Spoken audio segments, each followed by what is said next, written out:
Merry Christmas, everybody! Trevor here, and welcome to another top video. Since this is December, we're going to talk about my first ever Christmas related top 10 video, which will be about the Christmas episodes in Thomas and Friends. For this list, not only will I include classic episodes, but also those from the CGI era. I will also be including other winter themed episodes too, even if they have nothing to do with Christmas.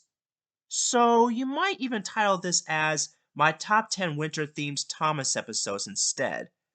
But since it's Christmas, I'm going to call it by its first name.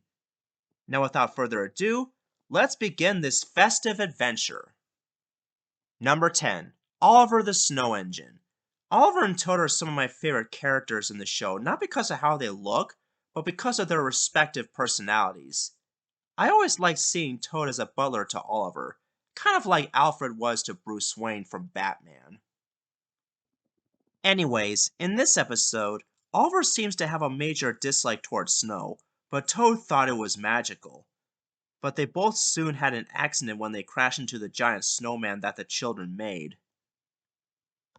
Oliver was worried that the children might be upset, but it turns out that the children weren't mad after all. They decided to make Oliver the snowman instead. I've decided to put this episode very low on the list because I've already stated a few times that Season 7 was the weakest of the classic seasons, not only in terms of the writing, but the change in music. It's not all bad though, but it's still not as good as the first 5 seasons. But like the others, this one has some good stories, and this episode is no exception. Number 9. Toby Had a Little Lamb. Fun fact, this episode's title is a pun on Mary Had a Little Lamb. When it comes to Christmas episodes from Season 6, this is my most favorite one of them all because it has the least flaws. That is, if you compare it to the other two Season 6 episodes in Thomas's Snowy Surprise. First of all, I do like Duck's involvement in the episode, even though he only appeared in one scene, but at least he had something to do. But one of my favorite scenes in this episode had to be the rickety old bridge that Toby and Henrietta needed to get across because it looks so intense and it makes me feel worried about Toby and Henrietta. In addition, this also marks the first appearance of Farmer Cole in the entire show. Another reason why I enjoyed this episode is that not only Toby is old and wise, but can also be a very generous character. And besides, it's Christmas. You should always be kind and generous and never give up regardless of the cold weather. Number 8 is a tie between the Christmas coffee pots and Over the Hill. I've already mentioned these in part 1 of my top 25 Andrew Brenner episodes video, and I'll try to keep them brief here. In the Christmas coffee pot, Glenn was stationed from siding to siding for many years until one winter's day he was found by Marion and was later restored by the Earl of Sorrow to make him part of his estate railway. And in Over the Hill, which is a follow-up to the last episode, Stephen was jealous of Glenn, so he challenges him to a race. A slow race, that is. Overall, I think these two episodes are great. I just wish they continued the idea of an Earl's Railway Museum instead of dropping it at the last minute. Number 7. The Missing Christmas Decorations. Here's another Christmas Andrew Brenner episode I love. And don't worry, they're not all going to be from my top 25 Andrew Brenner episodes list. In this story, Diesel 10 plans on stealing all the Christmas decorations from Tim's shed so that the Diesel Works will be decorated too. Thumbs up if you get the reference. My favorite part of the episode is where the whole Steam team chases after Diesel 10 because not only it's a nice throwback to Day of the Diesels, but it's like a role reversal. And by that, I mean Diesel 10 usually does the chasing like in Thomas and Magic Railroad. Now here, they're chasing the evil Diesel who was holding the garland because they want all their stolen decorations back. In the end, after Percy delivers Sydney's new wheels, the rest of the Diesels return the favor by bringing back all the stolen items. Which brings me to my next point.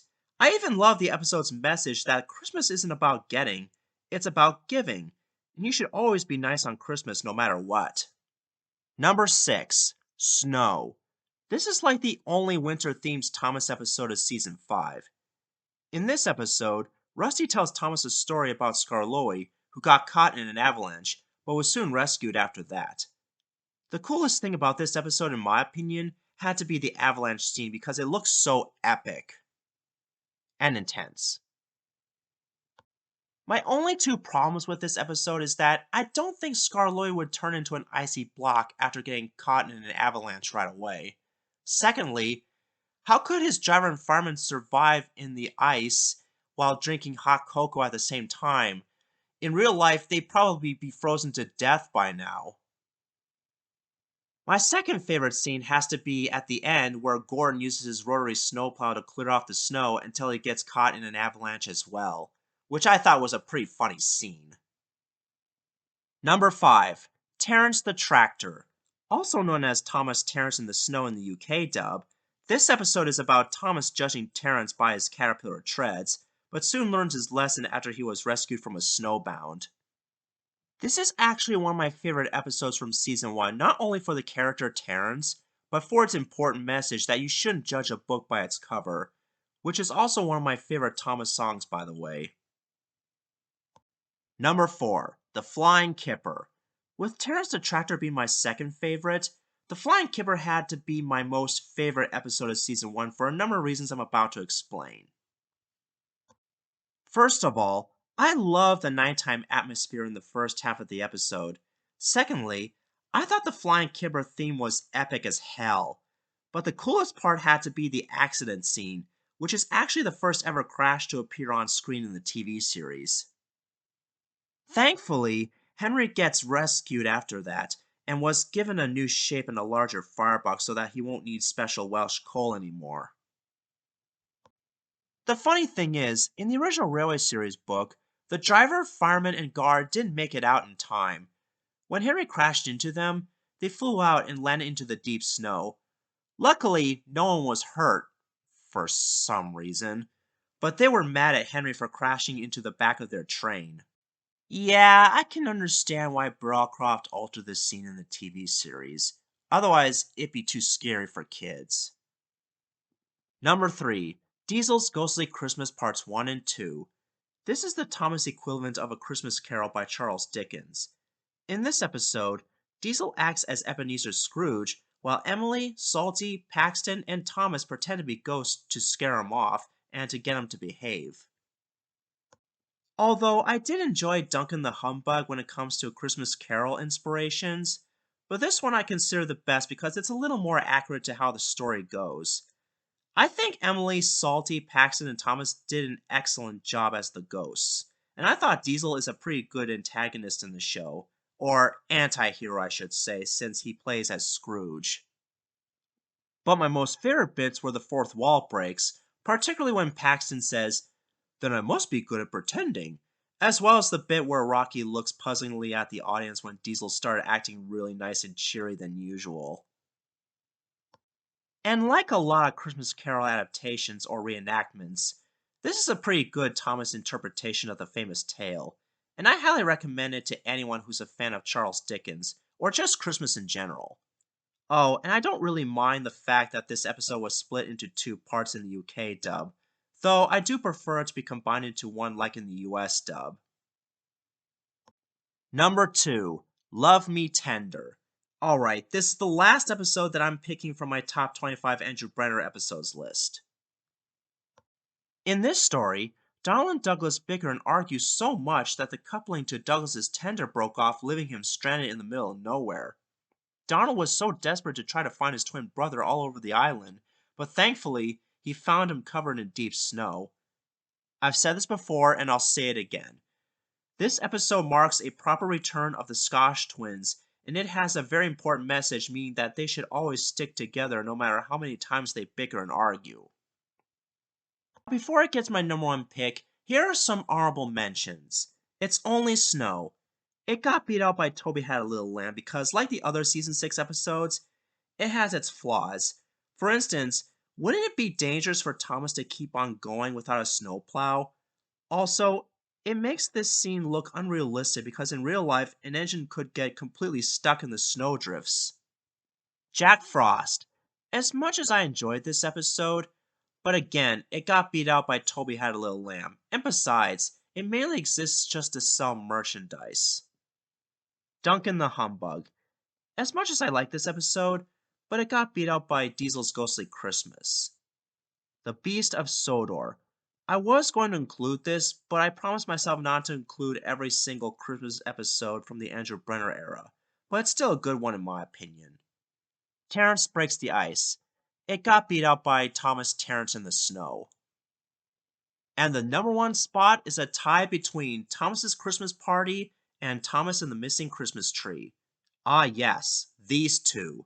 I first got these two episodes on the Thomas's Christmas Party VHS by Strand Home Video back in the 1990s. It was one of my absolute favorite Thomas tapes at the time. Let's get started on Thomas's Christmas Party. After a sick Mrs. Kindly warned him about an avalanche on the line, Thomas and his friends decide to repay her by giving her a special Christmas party. First of all, I like Mrs. Kindly because not only she's an important character, but a quite underrated one too. Last time she was mentioned was in The Great Race, though I wish she had a physical CGI appearance. I also like Terrence's return appearance in this episode where he helped clear snow off the front yard of Mrs. Kindly's cottage. But my most favorite part of the episode was at the very end. They all sang, "We Wish You a Merry Christmas," and I thought Ringo Starr, George Carlin, Junior Campbell, and Michael O'Donnell did a perfect job singing it. Now let's move on to Thomas and the Missing Christmas Tree. In this story, Sir Topham had given Thomas an important job to take a brand new Christmas tree to the station. After collecting it, Thomas was on his way back but only to get stuck in the snowdrift. He tried to move, but he couldn't, and to make matters worse, an avalanche covered him up, making him hard to find. Later, Sir Topham had asked Donald and Douglas to go look for him, and when they did, they thought they heard a familiar muffled voice, but soon found out it was Thomas. After the rescue, Thomas and the Scotch twins continued their journey to the station to deliver the Christmas tree. What I like about this episode is that not only Donald and Douglas's involvement was spot on, but I also like the cameos of most of the other new Season 2 characters at the time, including Boko, Diesel, Bill, Ben, and Trevor, just to name some. Not to mention the brief appearance of Santa Claus, aka Father Christmas in the UK dub. But the real reason these are number one is because they were the very first Christmas-themed Thomas episode I've ever watched. That is, if you discount the other winter-themed episodes like the Flying Kipper. And I hope to introduce all these classic Christmas episodes to my nephews and nieces one day. Now let me know in the comments section on which Christmas or winter-themed Thomas episodes are your favorite. Do you agree with my list, or do you have your own personal preference? And it doesn't have to be in the classic or Renaissance eras. It can be either in the hit eras or in Big World Big Adventures. As for my next Christmas top video, let's just say it involves something that's non-Thomas related. This is Trevor Davis saying, Merry Christmas and a Happy New Year.